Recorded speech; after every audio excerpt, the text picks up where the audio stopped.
Today's deep dive is pulling from a really fascinating video by the Mighty Monk channel.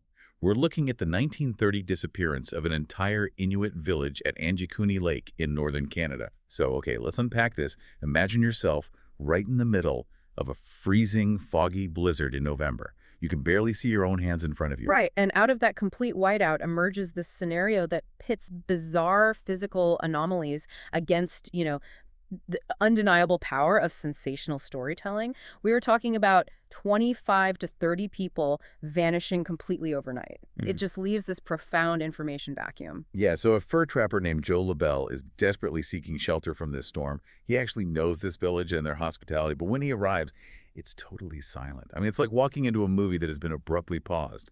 You have needles left in mid-stitch and sealskins, and a pot of fish stew frozen solid over a dead fire. And all their essential winter clothes and rifles are just hanging there on the walls. But the most disturbing detail LaBelle found was the sled dogs.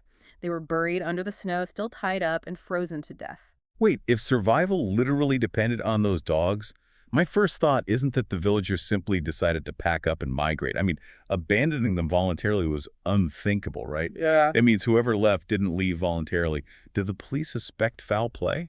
Well, the Royal Canadian Mounted Police did investigate, but their findings were, honestly, mathematically impossible. The ice literally froze the crime scene in time, yet they found zero footprints anywhere in the snow other than Joe LaBelle's. That is wild. Zero footprints, there were no signs of a struggle, no blood, and the lake ice was completely unbroken.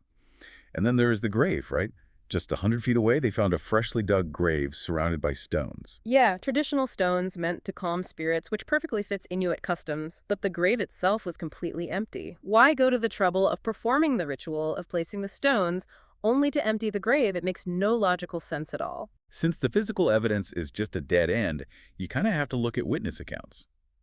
Local hunters reported seeing pulsing, shape-shifting blue lights in the sky over the lake, lights that were like morphing from cylinders into bullet shapes. Exactly. And what's fascinating here is that these impossible clues shifted the narrative from a missing persons case straight to the supernatural. People started bringing up alien abductions and ancient curses to fill the gaps. Hold on, though. We are talking about the deep Arctic in winter. Couldn't shape-shifting blue lights just be the aurora borealis playing tricks? Atmospheric conditions up there create massive optical illusions all the time. It really feels like we just invent sci-fi monsters when earthly facts run out. I completely agree, and your skepticism points directly to the most compelling counter-narrative we have. The original 1930 newspaper article that blasted this story to the world was written by a reporter named Emmett E. Kelleher. And, well, Kelleher was already notorious for fabricating sensationalized stories to sell papers. Oh, wow. So how does a single rogue reporter convince the entire world that a village vanished without anyone fact-checking him? Does no one go out there to look? He basically weaponized the geography.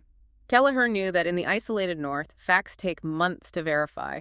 By the time the RCMP officially stated that the mystery was likely an exaggerated rumor, the story had already circled the globe. They even said there might never have been a permanent village there to begin with.